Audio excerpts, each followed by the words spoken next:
तो रिसेंटली ये न्यूज़ निकल के आई है कि जापान भी अपनी पॉपुलेशन दोगुनी करना चाहता है। जी हाँ दोस्तों, क्योंकि उसे समझ में आ गया है कि जापान के अंदर सिर्फ और सिर्फ अब बूढ़े लोग ही बचे हैं और जापान को चाहिए यंग लोग। जापान ही नहीं बल्कि सभी कंट्री को चाहिए यंग लोग, युवा लोग, खौलते खून वाले, गर्म मिजाज वाले युवा लोग चाहिए।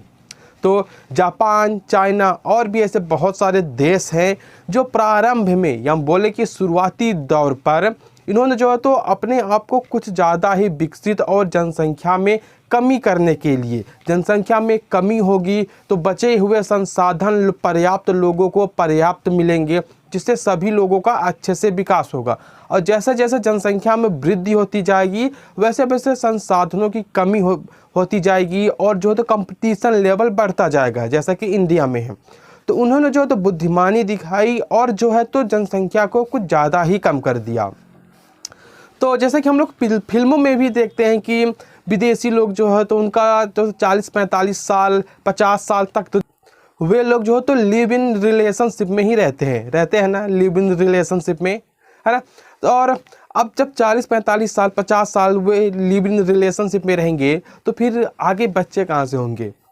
जब बच्चे नहीं होंगे तो फिर देश को जो तो युवा कहाँ से मिलेंगे, है ना, आगे की पीढ़ी कैसे बढ़ेगी। अब भारत जैसा हाल विदेशों का थोड़ी है कि 15-15 साल में 16-16 साल में लोगों की शादी हो रही है और 20-22 उम्र तक में उनके 4 बच्चे होते जा रहे हैं। तो भारत में तो युवाओं की कोई कमी नहीं है ना। तो जैसे कि नरेंद्र मोदी जी कहते हैं कि हमारे पास 3D है ना, 3D है ना। तो सेम जो तो जापान और चाइना भी जो है तो पॉपुलेशन की ग्रोथ करना चाहते हैं, वे भी अपनी जनसंख्या बढ़ाना चाहते हैं। और यही नहीं, चाइना का भी एक न्यूज़ निकल कर आया था कि चाइना में अब सिर्फ बूढ़े लोग हैं। अब जापान जो है तो अपनी जीडीपी का 4% जो है तो पॉपुलेशन वृद्धि करने में लगाएगा, 2% वही वो अपनी डिफेंस सिस्टम में लगा रहा है।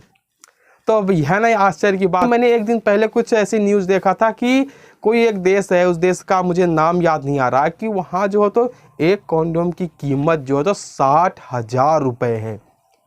ये भी बहुत बड़ी सोचने वाली बात है। हमारे यहाँ तो ये 5 रुपये तक का मिल जाता है, लेकिन बाहर के देशों में कहीं कहीं ये 60,000 की कीमत तक जो तो मिलता है।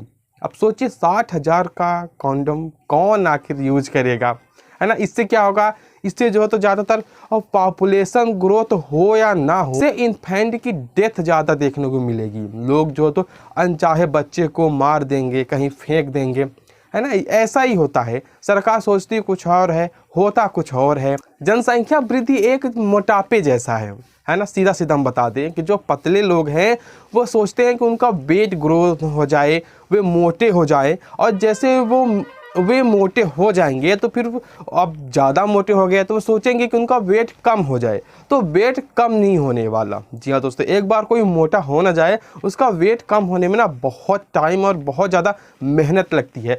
तो ठीक ऐसा ही है, मतलब जनसंख्या वृद्धि करना मतलब कोई बड़ी बात नहीं है, लेकिन उसको कंट्रोल करना, उनको सीमित रखना या उसको कम करना, असली पॉइंट यहाँ पे आती है, असली मेहनत यहाँ पे आती है।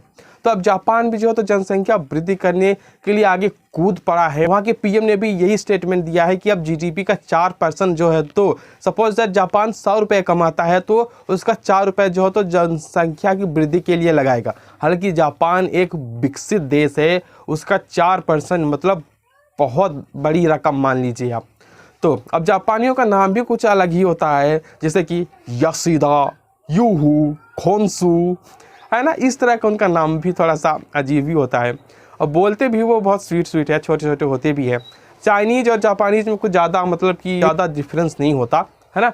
देखने में दोनों सेम ही लगते हैं। हालांकि मैं चाइनीज़ मूवीज़ भी नहीं देखता, मुझे लोग ही नहीं समझ में आते कि कौन आया कौन गया।